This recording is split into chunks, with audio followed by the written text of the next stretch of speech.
Hey guys, I wanted to take a second and kind of go over a little bit about what next week might look like, next Friday actually.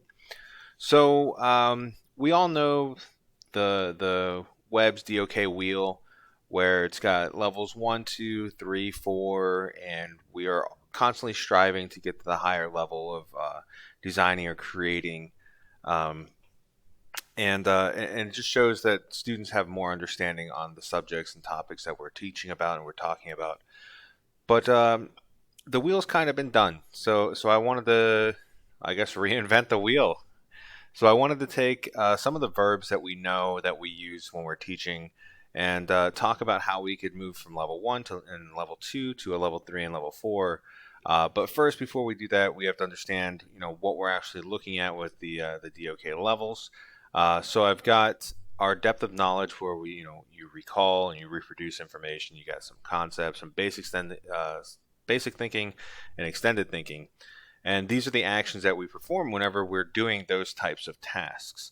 So what I wanted to do is I wanted to take this information, and I want to basically there's an app for it. There's an app for everything that we can use, right?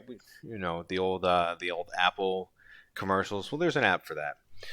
And when I say app, I'm actually talking about like websites or programs or anything that we can use as teachers to enhance our students' learning with the technology that we've been so graciously provided.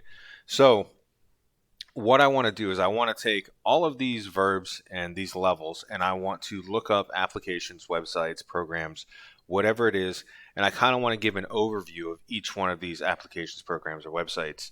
Um, so, in order for them to fit into my DOK tree, I guess there's two criteria it has to meet.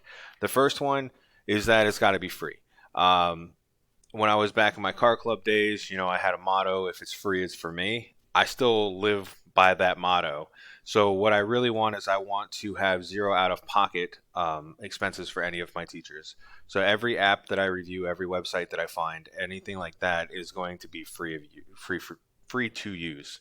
That was actually really hard to say, believe it or not. The second thing is I want it to be very, very easy for my teachers. So yes, being free is great, but you can have some really complicated apps that are free.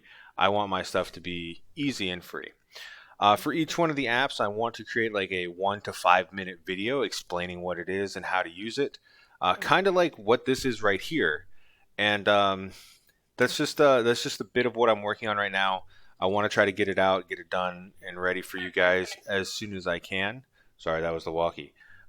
So that way, come next Friday, we can use our Flip PD, where I'm going to create a Padlet so that you guys can provide some feedback for what we've talked about, what you watched, and what you learned.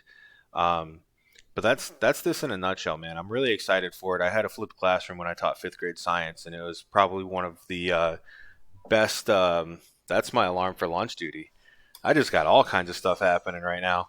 Anyway, um, I want to have I want to get your feedback on this PD, and I want to be able to use my experience with the flipped classroom in fifth grade to kind of do flip PDs, because I really think that they're going to provide a lot of support for you guys, a lot of information for you guys, and hopefully it's something that you can use in your own classroom. All right, with that, Schwartzy out.